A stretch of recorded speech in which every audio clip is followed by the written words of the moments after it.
Friends, എല്ലാവർക്കും നമസ്കാരം. Entertainment കീഴിലേക്ക് എല്ലാവർക്കും സ്വാഗതം. എന്റർടൈൻമെന്റ് കീഴിലെ ഇത്തിരി റിയാക്ഷനാണ്. നമുക്ക് 3 ക്ലിപ്പ് കിട്ടിയിട്ടുണ്ട്, വീഡിയോ ക്ലിപ്പ്. 3 വ്യത്യസ്തമായ ക്ലിപ്പുകളാണ്, തമ്മിൽ ഒരു ബന്ധമില്ല. ഓക്കെ, അതുകൊണ്ട് തന്നെ നമുക്കിതിനെ 3 ചാപ്റ്റർ എന്നുള്ള രീതിയിൽ പറയാം. ഓക്കെ. ആദ്യത്തെ ചാപ്റ്റർ ഏത് വേണം എന്നുള്ളതാണ്. ബിഗ് ബി ഉണ്ട്, എംപുരാൻ ഉണ്ട്, ആവേശമുണ്ട്. എന്നാൽ ഒരു കാര്യം ചെയ്യാം, ബിഗ് ബി തന്നെ എടുക്കാം. ബിഗ് ബി, എൻ്റെ മോനെ. കാരണം മലയാള സിനിമേന്റെ ഈ 2024 മലയാള സിനിമേന്റെ ഒരു അവസ്ഥ, അല്ലെങ്കിൽ ഏതൊക്കെ ജോണറിലെ സിനിമ വന്നാലും അതൊക്കെ ഹിറ്റ് ആവുന്ന ഒരു അവസ്ഥ. ആ ഒരു അവസ്ഥയ്ക്കുള്ള ഒരു കാരണം എന്ന് പറയുന്നത് അത് നമ്മുടെ വിനീത് ശ്രീനിവാസൻ തന്നെ പറഞ്ഞൊരു സാധനമാണ്. ശ്രീനിവാസൻ ഒരു ഇന്റർവ്യൂവിൽ പറഞ്ഞ സംഭവമാണ്. അതെ, ഈ ഒരു മാറ്റത്തിന് കാരണം നമ്മുടെ അമൽ നീരദാണെന്നുള്ളതാണ്. അമൽ നീരദ് കാലെടുത്ത് വെച്ചു, അതിനുശേഷമാണ് ഈ ഒരു രീതിയിലുള്ള മാറ്റം മലയാള സിനിമക്ക് സംഭവിച്ചതെന്നാണ് ആള് പറയുന്നത്.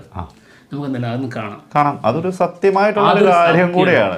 ഞാനിപ്പോ ഈ പറഞ്ഞല്ലോ 2024 വളരെ വ്യത്യസ്തമായ ജോണറിൽ സിനിമകൾ വരുന്നു, എല്ലാം വമ്പൻ ഹിറ്റ് ആവുന്നു. ശരിക്കും 2024 ബിഗ് ബി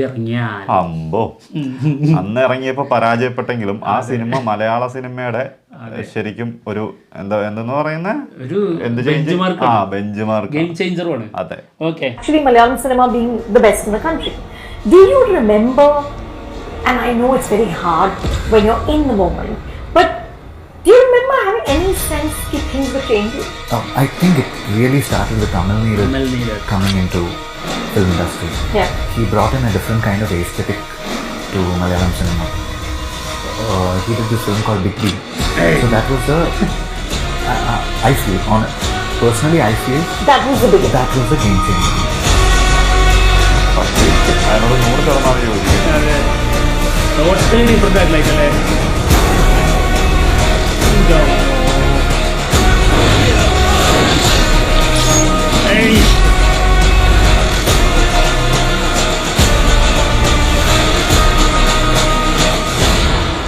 ഇഷ്ടംപോലെ തന്തയ്ക്ക് പിറന്നവന്മാരെ കൊണ്ട് രക്ഷയില്ലാതിരുന്നൊരു സമയത്ത് കുറച്ച് അമ്മയ്ക്ക് പിറന്നവന്മാരെ വെച്ചിട്ട് ഒരു കമേഴ്ഷ്യൽ പടം എടുക്കാം.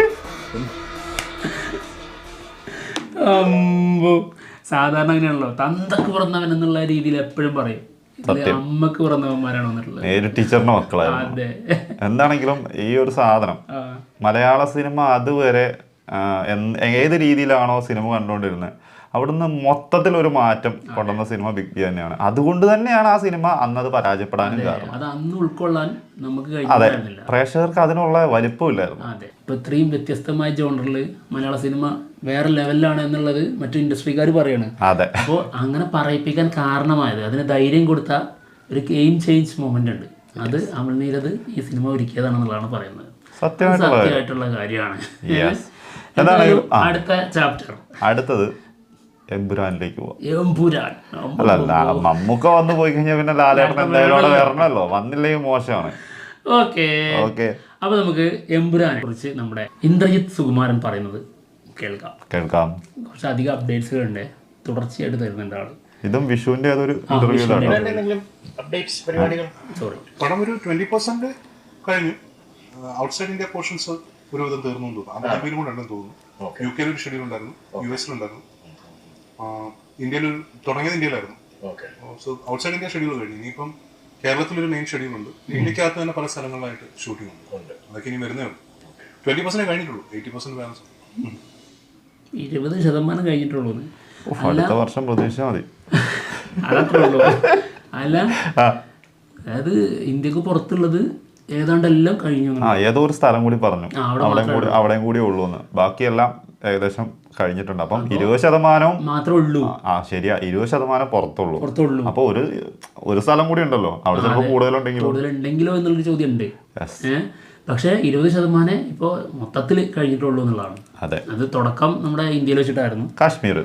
അതിനുശേഷമാണ് പുറത്തേക്ക് പോയത്.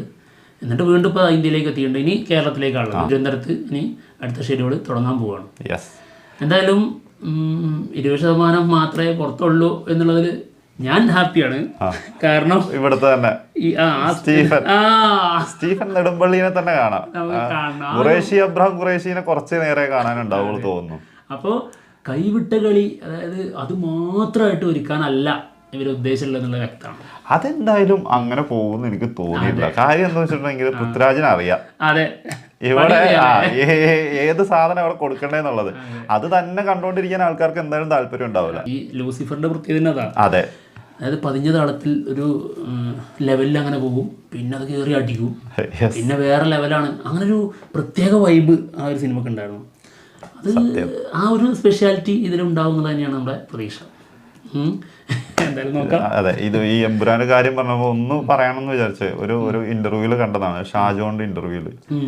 ഇത് നേരത്തെ അറിയായിരുന്നെങ്കിൽ ഞാൻ പൃഥ്വിരാജിന്റെ കാല് പിടിച്ചിട്ടാണെങ്കിൽ ഞാൻ ചാവാതിരിക്കാൻ ശ്രമിച്ചേനേന്ന്. കാരണം എമ്പുരാൻ 2ാം ഭാഗം, ലൂസിഫറിന്റെ 2ാം ഭാഗം ഉണ്ടെങ്കിൽ അതിലൊരു റോൾ എന്തായാലും ഉണ്ടാവുമല്ലോ. ഇത് ഫസ്റ്റില് തന്നെ ഡെഡായില്ലേ, തീർന്നില്ലേ, ഒരു മര്യാദയൊക്കെ വേണ്ടേ. എന്താണെങ്കിലും വരട്ടെ, സംഭവങ്ങളെല്ലാം അടിപൊളിയായിട്ട് നടന്നുകൊണ്ടിരിക്കുന്നുണ്ട്, അടുത്ത് തന്നെ ഉണ്ടാവും. മാരിവില്ലിൻ ഗോപുരങ്ങൾ എന്ന സിനിമയുടെ പ്രൊമോഷന്റെ ഭാഗമായിട്ട് കൊടുത്ത ഇന്റർവ്യൂലായിട്ട് അത് പറഞ്ഞിട്ടുള്ളത്. എന്തായാലും ഇനി അടുത്ത ചാപ്റ്റർ ആവേശം സിനിമ നമ്മൾ കണ്ടപ്പോൾ നമുക്ക് തോന്നിയൊരു കാര്യം ഉണ്ടായിരുന്നു. നമ്മുടെ ചട്ടമ്പി നാട്ടിലെ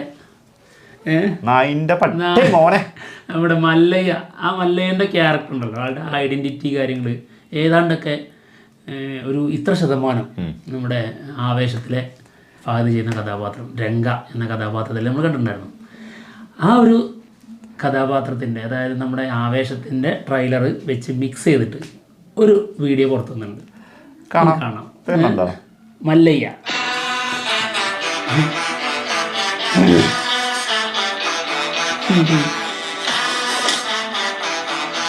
ಗೊತ್ತಿಲ್ವಾ? മോനെ